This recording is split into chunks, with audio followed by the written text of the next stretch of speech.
Hi, welcome back to the College Insider. I'm so excited to have you back. I've really had a desire to do this parents page to give you information about, things going on in your student's life and the questions that you may have regarding, what happens when they go to college, because a lot of things change. They're an adult. So a lot of laws and a lot of things that you were able to do in high school, you're not going to be able to do in college.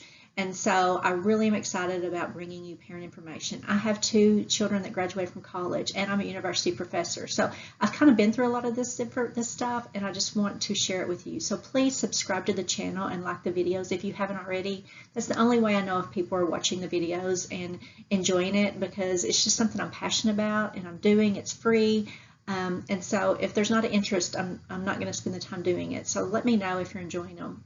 This particular topic came to me from an email. My email is the.collegeinsider@yahoo.com, and someone asking about IEPs for their child, what happens in college. So I thought it was a really good topic to touch on.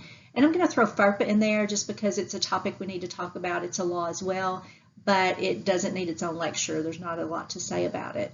So I wanted to go ahead and get started talking about both of those and giving you an idea of what this means. So FERPA is the Family Educational Rights and Privacy Act. So what it does is protect your students' educational records. That's a good thing, right? The problem is when they turn 18 years old, you no longer have access to that information unless your student gives you permission. So what I suggest you do is have an open communication with your student and talk to them about, I know that your educational records are your own, and I know I can't call your professor for your grades, which, by the way, people do all the time. So make sure that you just have a good relationship with your student, and you say, okay, in the beginning, I would really like to sit down with you to track your progress and see how you're doing through this first semester, this first year, and then let them fly on their own. But it's okay to walk them through that first semester and make sure they're doing the things they need to do and their grades are where they need to be. Give them a little bit of, forgiveness. It's hard that first semester, especially if they're away from home. They're going through a lot of things. We talked about that on the last video. But again, just sit down with them, and if that's an agreement that you want to have with them, people say, well, I'm paying for it, I should be able to access it. Well, you're paying for it because you can. You don't have to. So they are adults, and we have to treat them that way. So that's enough about that. So let's talk about IEPs. Now, I'm not a counselor. I'm not part of disability services. I don't know a lot about IEPs. I've never had to deal with IEPs other than students that have needed special accommodation in my classes. So, but I did have a parent ask about this, so I did a little research just so I could give you a jumping off point. Now, this is not inclusive of everything that has to do with college disability services, but it will give you some place to start, I hope, and a conversation to start. So the first thing you have to know is there are no IEPs or 504 plans in college. Those end when the student is either graduated from high school or they're 22 years of age. So if they graduate high school, then they are no longer going to be given a specific IEP or 504 plan.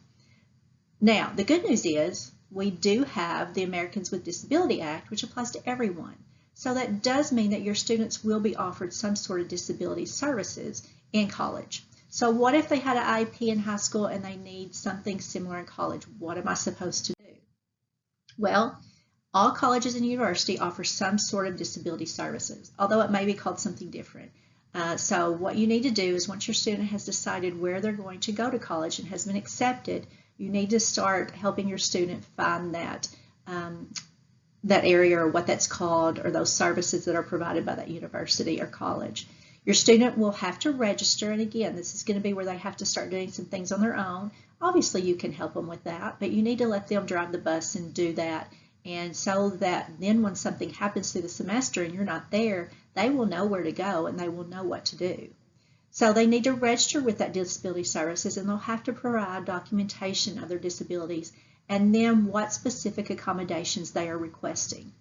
Now, disability services will then determine if they're eligible, and then they will coordinate those accommodations with the professor or instructor.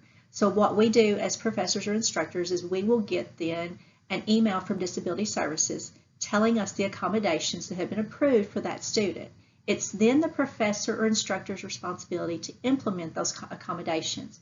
Disability services really doesn't do anything after they provide and coordinate those accommodations with the instructor or professor. So the student then will deal directly with their professor or instructor. Now, accommodations versus modifications. And so accommodations are supports or services that allow the students to access the curriculum, but it doesn't change the content taught or their expectations of the student. So in other words, if I have a student in my class that needs accommodations, I will provide those, but that doesn't mean I change the course or the expectations or delete things out of that for that student.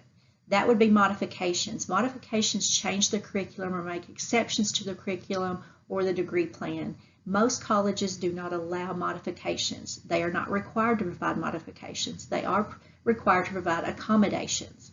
Okay, and if you have a student with IEPs, I'm sure this makes sense to you, these different definitions. Now, what are accommodations then? Well, that's things like extended time for exams. It's breaks during the exams, note-taking accommodations or recording lectures, reduced extractions during exams. That tends to be one of the ones that I see more often, is that students will need either a private place to take the exam or maybe some extended time. And so those tend to be, I think, as a professor, the ones that I see more often, but I'm sure there are many, many more. I was just giving you some examples of what that may be. So again, it's not going to change the content or the curriculum or the degree plan.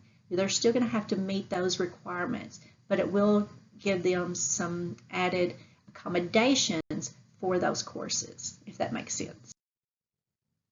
Students will have to be proactive in their accommodations. Sometimes instructors and professors need to be reminded in the beginning, especially if you teach, many classes and you have many students. And so if the student can develop that rapport with their instructor or professor early on and help them, remind them that they need those accommodations, privately, obviously not, openly.